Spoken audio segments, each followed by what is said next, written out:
ఆధ్యాత్మిక ప్రక్రియ లేదంటే కుండలిని ప్రక్రియలో మనం కుండలిని సిమ్టమ్స్ ఎందుకు అనుభవిస్తాం? దీనికి కారణం ఏంటి?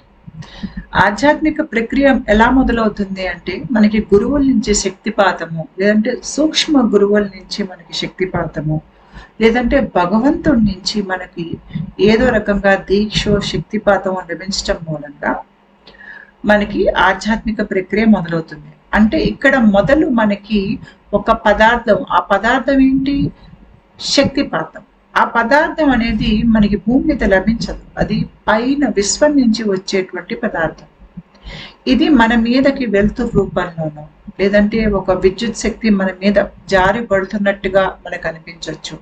లేదు అంటే ఒక తేమ లేదంటే బూజు లాంటి పదార్థం, దాంట్లో కూడా విద్యుత్ శక్తి ఉంటుంది. అలాంటిది మన మీదకి వస్తున్నట్టుగా మనకి అప్పుడప్పుడు అనిపిస్తుంది. కొత్తలో ఇది మన ధ్యాసకి రాకపోవచ్చు. క్రమేపీ మనం ప్రక్రియలో ముందుకెళ్లే కొద్దీ ఈ శక్తిపాతం అనేది ఇంకా ఎక్కువగా మన మీదకి వస్తుంది. అప్పుడు ఇది మన ధ్యాసకి వస్తుంది. ఈ శక్తిపాతం వలన వచ్చేటువంటి శక్తి మన మనస్సు, దేహాన్ని మార్చే ప్రయత్నం చేస్తుంది. కానీ ఈ శక్తిపాతం నుంచి వచ్చేటువంటి ఈ దైవిక శక్తి మన శరీరం గుర్తించదు. ఇది ఒక ఫారిన్ మెటీరియల్, దానికి పరిచయం లేనటువంటి ఒక శక్తి. దాని మూలంగా శరీరం షాక్ లోకి వెళ్తుంది. షాక్ లోకి వెళ్ళేది మన మనస్సు, శరీరం రెండూ కూడాను. కానీ షాక్ కి అసలు గురయ్యేది ఎవరు అంటే మనలో ఉన్నటువంటి అహంకారం. ఎందుకంటే అహంకారం ఈ పదార్థాన్ని గుర్తిస్తుంది.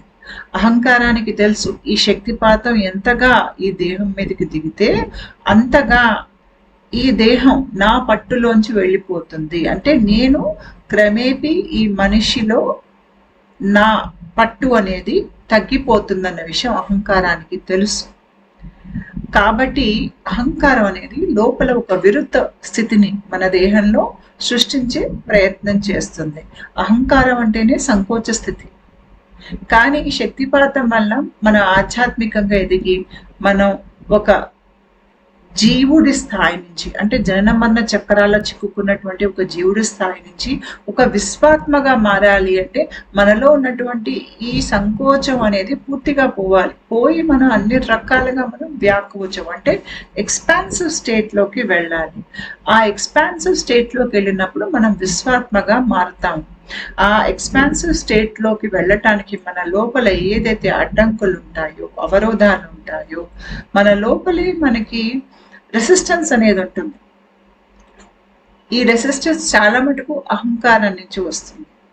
ఈ రెసిస్టెన్స్ వలన మన లోపల శారీరక, మానసిక, భావోద్వేగ పరంగా చాలా సిమ్టమ్స్ మనము అనుభవిస్తాం.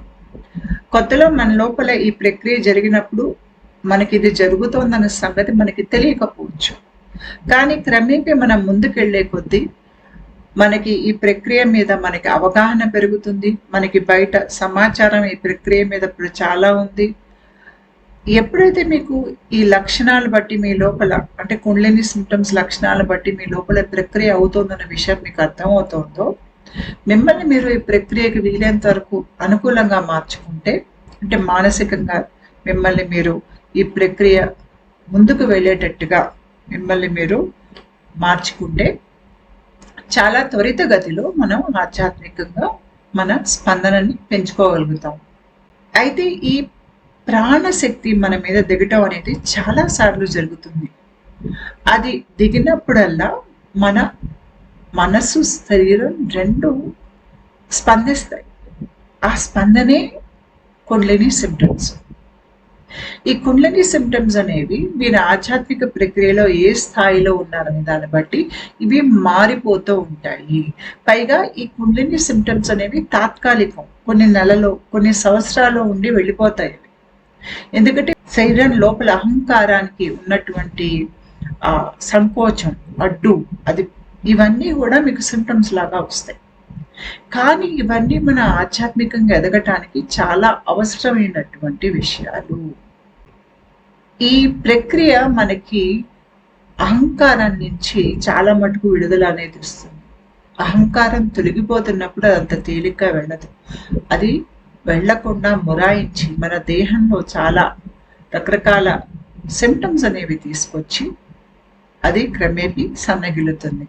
ఈ సిమ్టమ్స్ అనుభవించి మనలో స్పందన పెరిగి మనం ఆధ్యాత్మికంగా ఎదుగుతాం.